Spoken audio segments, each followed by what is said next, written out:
Hi everybody, welcome to the show.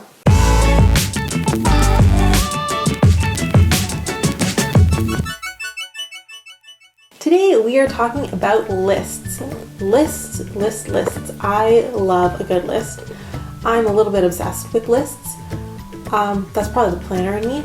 But I think having a good list is really important. Having a couple good lists just makes your life so much easier, especially when you're homeschooling. So today I'm going to show you 4 lists that I have that I keep in my personal planner and that I use to just make homeschooling and home life a little bit easier for me on a daily basis. So let me show you what I got. The first list that I like to keep in my planner, in my homeschool planner, right in here, is a list of places to go. Let me tell you, when you are homeschooling, there are days where you just need to get out of the house. As much as we call it homeschooling, you just need to get out of your home. Sometimes it's been that, the kids have been sick and you've been cooped up inside. Maybe it's been rainy for a few days, or as we have them, snowstorm days. And you're going stir crazy and you need to get out of the house, and you need to get out of the house now. That's where having a list can come in handy. So I have a list that I make in my planner, and it details different places that I can take my kids. So I have everything on here from our indoor playground to the library, parks, hiking trails, swimming pool, our science center. But then I also have really kind of things, normal things like grandma's house is on my list. Going to a coffee shop is on my list.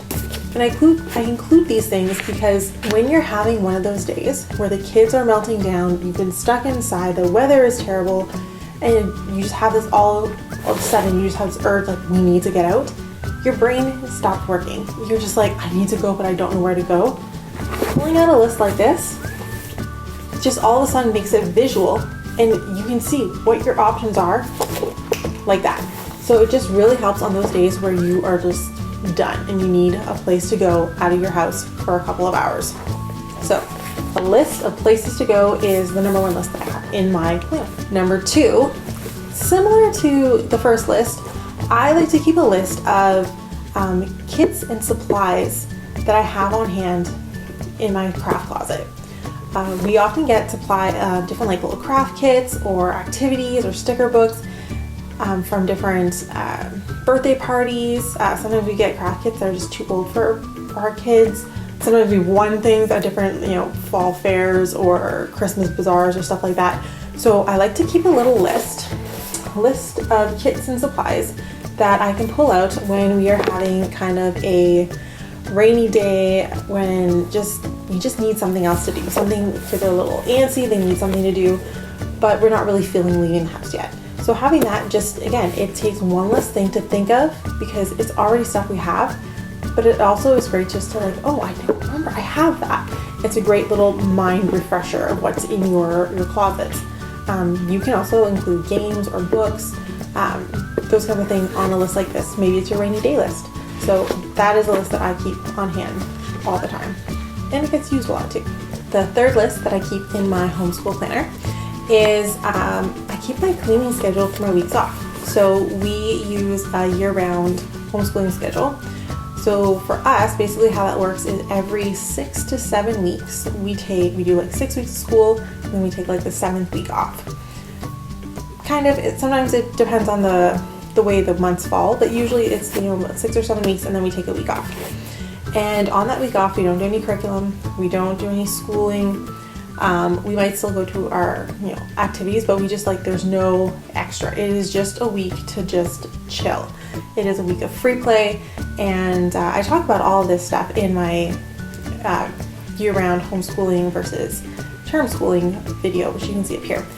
But that week off makes my life so much easier because now I have a week to do a few things that maybe get pushed to the wayside when you are homeschooling. So one of the things that kind of falls off a little bit is cleaning. And so on that week off, I do kind of a deeper clean of the house. So I actually have in my planner a break week cleaning schedule. So I have a kitchen, I have a bathroom, bedrooms, and playroom. And those are the rooms that I will tackle. And it has everything from cleaning out the fridge, the toaster, the microwave, wiping out down all the door fronts. So on that week, usually I'll pick like one room a day, and maybe it's a Monday, I tackle the kitchen. Tuesday, I'm gonna tackle the bathroom. Wednesday is gonna be the bedrooms. Thursday is going to be the playroom, and then on Friday we'll take a day off and we'll just, you know, hang out, do something fun, just chill. But by having a schedule, I already know what I need to do on that day. I'm not like, okay, I have a week off, what do I need to do? Again, it's just taking the thinking and the actual like, oh yeah, the remembering out of the equation. It's written down. It's kind of like a little check, check, check, check, done, and I can move on with my day. The final list that I like to keep in my homeschool planner list number 4, is I love a good meal guide list. Meal planning, I think meal planning makes your life so much easier. Meal planning makes your life more cost effective, and I think it just really takes so much thought out of your day, and it just makes your home just flow so much smoother. I really believe in meal planning.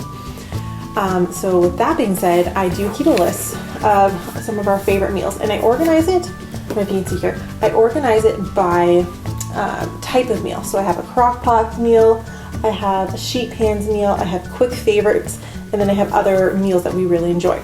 So on the days where, for example, maybe it is one of our science center days and we're going to be gone for 5 or 6 hours, that's a great day to pull out one of these crock pot meals.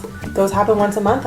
Boom, I already know when I'm meal planning, hey, these are 5 or 6 meals, they're going to make my life really easy on this day. Maybe it's a night where we have to get out of the house really quick. Gymnastics night is like that for us. We need to, the kids get, Zoe wakes up, we have a quick dinner early, and then we have to head out to gymnastics. Those are the days where I don't want a meal that the kids are going to fight me over, so I have their quick favorite meals here. Boom, I know that garlic wings and sauteed shrimp are going to be like, they're going to disappear off their plates. So I like having this list. It's a go-to. It's something that just makes my life a little bit easier. It takes the stress and the thinking out of meal planning a little bit, especially those, I find dinner time is like so hard to do. So that is why I always have a meal planning list in my planner, because I don't know what I would do without it. So I hope that you enjoy the list that you're here. Let me know in the comments below if there's any list that you keep in your planner, and I would love to know, because I, again, love a good list.